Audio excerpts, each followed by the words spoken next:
उदयनराजेंची भेट घेतली तुम्ही, भेटीमागचं नक्की कारण काय होतं? खरं म्हणजे मी काल इकडेच मोहिते पाटील साहेबांकडे आलेलो होतो, पुण्याला होतो, नंतर तिथून त्यांच्याकडे आलो आणि आज मुद्दामून भेटायला महाराजांना मी एकटे आलो. खरं म्हणजे महाराजांचे माझे संबंध अतिशय जुने आहेत, म्हणजे कॉलेजपासून आहेत. त्यामुळे नेहमी आमची भेट मुंबईमध्ये किंवा बाहेर कुठेही पुण्यात असतेच. पण आज निवडणुका लागलेल्या आहेत, लोकसभेच्या बिगुल वाजलेला आहे, आचारसंहिता लागलेली आहे.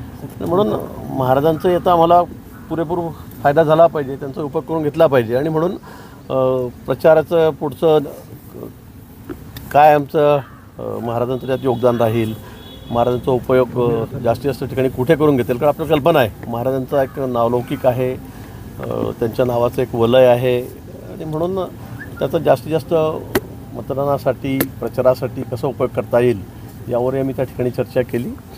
आणि येणाऱ्या काळामध्ये, कारण आता फार वेळ राहिलेला नाही, त्या काळामध्ये महाराज कुठे कुठे वेळ देणार आहेत आणि त्याचा जास्तीत जास्त फायदा कसा होईल विचार विनिमय करण्यासाठी महाराजांचं योगदान घेण्यासाठी म्हणून इथं आलेलं दिसतंय. परंतु त्यांचं 2 यादी होऊन जाहीर होऊन सुद्धा अजून नाव डिक्लेअर होत नाही. कार्यकर्ते आक्रमक होते. 2 दिवसापासून साताऱ्यात सुद्धा नाराजी मोठ्या प्रमाणात जाणवली आहे. तर कसं आमच्याकडे 3 पक्ष आहेत, त्याच्यामध्ये थोडी वाटाघाटी चाललेली आहेत. पण निश्चित महाराजांबद्दल तर काय त्यांचं तिकीट मागण्याची गरजच नाही. खरं म्हणजे त्यांना पक्षाची गरज आहे, ती पक्षाची गरज आहे.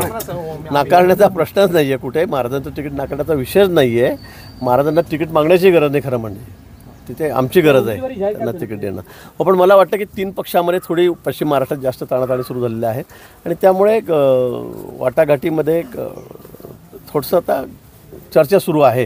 पण निश्चित महाराजांचं तिकीट निश्चित आहे, त्याबद्दल काही कोणाला सांगण्याची गरज नाही. मला वाटतं ते पार्लमेंटरी बोर्डही आमच्याकडे दिल्लीहूनही सगळ्या गोष्टी होत असतात. वरती दिल्लीवर बोर्ड चालू आहे. एकनाथजी दादा, अजितदादा आणि फडणवीस साहेब, बावनकुळे साहेब हे वरती बोलत आहेत. आपल्याला कल्पना आहे आमच्याकडची सिस्टीम पद्धत कशी आहे म्हणून पार्लमेंटरी बोर्डच सगळं नक्की करत असतं. पण मला असं वाटतं की आता आचारसंहिता जाहीर झालेली आहे आणि लवकरच मला वाटतं की आता मला दिवस सांगता येणार नाही कारण मी त्यामध्ये नाही आहे सिस्टीममध्ये त्या. पण मला वाटतं लवकरच हा निर्णय आणि यादी जी पुढची ती त्या ठिकाणी येईल. तुम्ही माड्याला गेला होता, माड्याबाबत काय चर्चा झाली? आणि मी ते कालच सांगितलं माड्याबाबतीमध्ये चर्चा काय झाली काय नाही. मी विजयसिंग दादांना त्या ठिकाणी काल जाऊन भेटलो. त्यांच्याकडे खूप कार्यकर्त्यांचा आग्रह होता, गर्दी होती. हल्लीचे जे खासदार आहेत निंबाळकर त्यांच्यामध्ये जरा तणाव आहे, ही वस्तुस्थिती आहे आणि म्हणून त्या तिकिटावरून त्यांचं थोडंसं म्हणणं वेगळं होतं आणि म्हणून त्यांचं जाणून घेण्यासाठी किंवा त्यांच्याशी बोलण्यासाठी मुद्दामून देवेंद्रजींनी मला या ठिकाणी पाठवलेलं होतं. काल त्या बाबतीमध्ये सविस्तर चर्चा त्या ठिकाणी झालेली आहे. पुन्हा देवेंद्रजी त्यांच्याशी त्या बाबतीमध्ये बोलतील आणि मला वाटतं की सगळे प्रश्न सुटतील. महाजन साहेब, उदयनराजे भोसले हे राज्यातलं एक मोठं व्यक्तिमत्व आहे आणि महत्त्वाचे नेते आहेत. मात्र यांना जर तिकीट डावललं गेलं तर मात्र मराठा समाजामध्ये उद्रेक पाहायला मिळेल. यामुळे ही नाराजी तुम्ही मराठा समाजाची उडवून घेणार नाही. कधीपर्यंत यांचं? मला वाटतं तशी वेळ येणारच नाही. तशी वेळ येणारच नाही. मी तुम्हाला तेच सांगतोय. तिकीट नाकारलं तुम्हाला कोणी सांगितलं? मला म्हणजे हेच कळते तुम्ही का बळजबरीत नाकारलं सांगतात. आता कसं आहे, आता आपल्याला कल्पना आहे पहिल्या यादीमध्ये आता उद्धवजींनी किती आकार तांडव केलं होतं गडकरी साहेबांबद्दल. आता गडकरी साहेब तर राष्ट्रीय अध्यक्ष राहिलेले आहेत, राज्यामधले देशातले वजनदार नेते पण आहेत, जुने नेते सगळ्यातले ते आमच्याकडे. पण असं नाही आहे, प्रत्येकाची वेळ असते. पार्लमेंटरी बोर्ड आहे आमच्याकडे. त्याच्यामुळे मला असं वाटतं की सगळं चर्चा होऊन आपसातल्या एकटी भाजपची ती जबाबदारी असती मध्य प्रदेश राजस्थानसारखी तर मग गुजरातसारखी तर मग विषयच नव्हता. पण इथे 3 पक्ष 3 मित्र आमच्यासोबत असल्यामुळे त्या ठिकाणी थोडी चर्चा करावी लागते, थोडीशी वाटाघाटी चाललेल्या आहेत. मला वाटतं पण लवकरच हा निर्णय होईल. वंचित फॅक्टर किती झाले? वंचित आघाडी अजूनही महाविकास आघाडीमध्ये सामील होत नाही. वंचित आघाडी हा त्यांचा प्रश्न आहे. वंचित आघाडी सामील होत नाही. किती फॅक्ट चालेल आपल्या महाराष्ट्रात? नाही, आता बघा पक्ष म्हटला तर प्रत्येकाचा इफेक्ट आहे, कोणाचा जास्त आहे कोणाचा कमी आहे. पण तो वंचित आघाडीच्या बाबतीमध्ये दररोज मी तुमच्या माध्यमातूनच बघतोय, इकडे बोलणं चाललं आहे तिकडे बोलणं चाललं आहे, इतक्या जागा मागतायत तितक्या मागतायत, पण अजूनही कुठे त्यांचं काही मला वाटतं ठरत नाही. आणि आता ते अंतिम याच्यावर आलेले आहेत की आता आम्ही आमच्या जागा लढू, असंही मी आज त्यांच्या तोंडच ऐकलं. आंबेडकरच्या तोंडातलं राजीनामा दिला होता, त्याची उतराई कशी करणार? आता मी तेच सांगतोय तुम्हाला, परत एकच प्रश्न फिरून होतो आहे. मराठा समाज 1000 उमेदवार देण्याची तयारी होती लोकसभेसाठी. आता कसं लोकशाही आहे या ठिकाणी, तर प्रत्येकाला उभं राहायचा अधिकार आहे.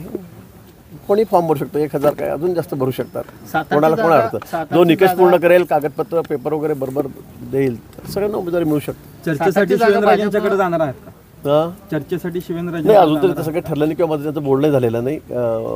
बोलणं झालेलं नाही माझून त्या बाबतीमध्ये. मी फक्त महाराजांशीच रात्री त्या ठिकाणी बोललो आणि या ठिकाणी आलेलो आहे. गडचिरोलीची जागा राष्ट्रवादी सोडायची आणि सातारची भाजपला असं काय ठरलं का? मी असं कुठे एकदम या टोकावरून त्या टोकावर तुम्ही येऊ नका, एकदम पूर्वेवरून पश्चिमेवर असं काही येऊ नका. तसं मला वाटतं कुठेही असं काही बोलणं चाललं आहे मला ऐकवत नाही. आणि मी त्या सिस्टीममध्ये मी त्या ठिकाणी नाही. त्याच्यामध्ये असं ठरलं की जे माजी अध्यक्ष आहेत, मग चंद्रकांत दादा आहेत, सुधीर मुनगंटीवार आहेत, रावसाहेब दानवे आहेत आणि देवेंद्रजी आणि बावनकुळे साहेब आहेत, हे त्या समितीमध्ये आहेत. आणि पार्लमेंटरी बोर्डवरती आहे, त्याच्यामध्ये देवेंद्रजी आणि बावनकुळे साहेब आमचे आहेत. त्या ठिकाणी साहेब, तुम्ही राज्यातल्या प्रत्येक प्रश्नामध्ये महत्त्वाची भूमिका बजावता. मराठा आंदोलन असो किंवा आता माडाचा जो तिढा सुरू आहे त्याच्या अनुषंगाने, एकूण हा तिढा साताराचा जो आहे जागेचा, तो सोडवण्यासाठी तुम्ही आता काय भूमिका पुढे मांडणार आहात, काय सांगा? नाही, तिढा हा नाहीच आहे मला असं वाटतं. आपणच त्याला तिढा करतायत. मी वेगळ्या कामासाठी या ठिकाणी आलो, तुम्ही जागा वाटपाचं म्हणताय. मला असं वाटतं की नाही, निश्चित भेटल्यामुळे, चर्चेमुळे किंवा कुठे आता काल माडाचा असेल तर प्रश्न सुटत असतात. कुठे असा कुठला प्रश्न आहे का तो सुटत नाही, म्हणून तो कसा ना कसा सुटत असतो. चर्चेतून कुठेही मार्ग निघत असतो आणि म्हणून ती चर्चा करण्याचं काम मी त्या ठिकाणी करतो. इथे काही प्रश्नच नाही आहे, इथला हा काही प्रश्नच नाही आहे, हा प्रश्नच नाही आहे. त्यामुळे इथे काही प्रश्न उपस्थित करण्याचं कारणच नाही. जलमंदिराच्या चर्चेत काय घडलं? भाजपकडून उमेदवारी देणार की